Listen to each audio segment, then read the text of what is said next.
എനിക്ക് ഈശോ തന്ന കൃപകളുടെ അളവ് ഞാൻ ചിലപ്പം ഞങ്ങളോടൊന്നും പറയാൻ ആഗ്രഹിക്കുന്നില്ല. ഞാൻ പറയാറുണ്ട്, ഈ ഭൂമിയിൽ ആർക്കും കൊടുക്കാത്ത കൃപ എനിക്ക് ദൈവം തന്നിട്ടുണ്ട്.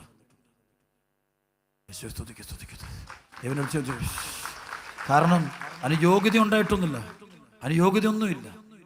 ഞാൻ ചില പറഞ്ഞ മനസ്സ് വെച്ച് അച്ഛൻ എല്ലാവരും പറയും, അച്ഛൻ മനസ്സ് വെച്ചൊന്ന് പ്രാർത്ഥിച്ചാൽ മതി, പ്രശ്നം തരും.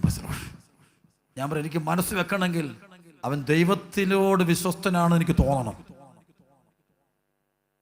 വരുന്നവനെ ഒന്നാം പ്രമാണത്തിൽ ഉറച്ചവനാണ് എനിക്ക് തോന്നിയാ ഞാൻ ചെയ്യുന്നു. കള്ളന്റെ ഈ പണം കൊടുത്തു വിടാറില്ലല്ലോ.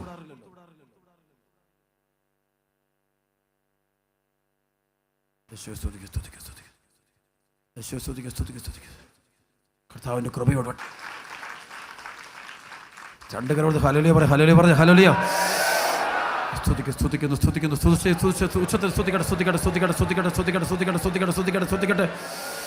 ഒറ്റവിളി ഹല്ലേലൂയ.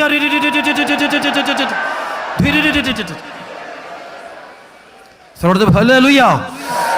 യേശുക്രിസ്തുവിൽ വിശ്വസിക്കാൻ നിന്നൊരു കുടുംബം രക്ഷപ്പെടും. വേറെ ഒരു മാർഗമില്ല, വേറെ ഒരു വഴിയില്ല, വേറെ ഒരു ദൈവങ്ങളും ഇല്ല. ഒരൊറ്റ ദൈവമുള്ളൂ, ഒരു രക്ഷകനേ ഉള്ളൂ, ഒരു കർത്താവേ ഉള്ളൂ, ഒരു സഭയേ ഉള്ളൂ. ദൈവവചനം 10 പ്രമാണം ദൈവം തന്ന കൽപ്പനയാണ്. അത് ആർക്കും ലംഘിക്കാൻ പറ്റില്ല, ഞങ്ങൾക്കുൾപ്പെടെ. ചിലപ്പോൾ ഞങ്ങൾക്ക് ലംഘിക്കാൻ തുടങ്ങുമ്പോൾ ഞങ്ങൾക്ക് അടി തുടങ്ങും. സഭാചരിത്രത്തിൽ എപ്പോഴെല്ലാം തിരുസഭ ദൈവവചനത്തിൽ വെള്ളം ചേർക്കാൻ ശ്രമിച്ചിട്ടുണ്ടോ അപ്പോഴെല്ലാം സഭയ്ക്ക് നല്ല അടി കിട്ടിയിട്ടുണ്ട്. സഭാചരിത്രത്തിൽ എപ്പോഴെല്ലാം ദൈവവചനത്തിൽ സഭ വെള്ളം ചേർക്കാൻ നോക്കിയിട്ടുണ്ടോ അപ്പോഴുള്ള സഭയ്ക്കോട്ട് നല്ല അടി കിട്ടിയിട്ടുണ്ട്.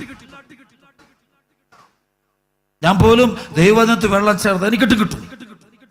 അതാരും ദൈവം നോക്കണത് വചനം കർത്താവിന്റെ യേശു മിശിഹായ. ഹല്ലേലൂയ. കൊല്ലരുത് എന്നുള്ള കൽപ്പന ദൈവത്തിന് തന്ന കൽപ്പനയാണത്.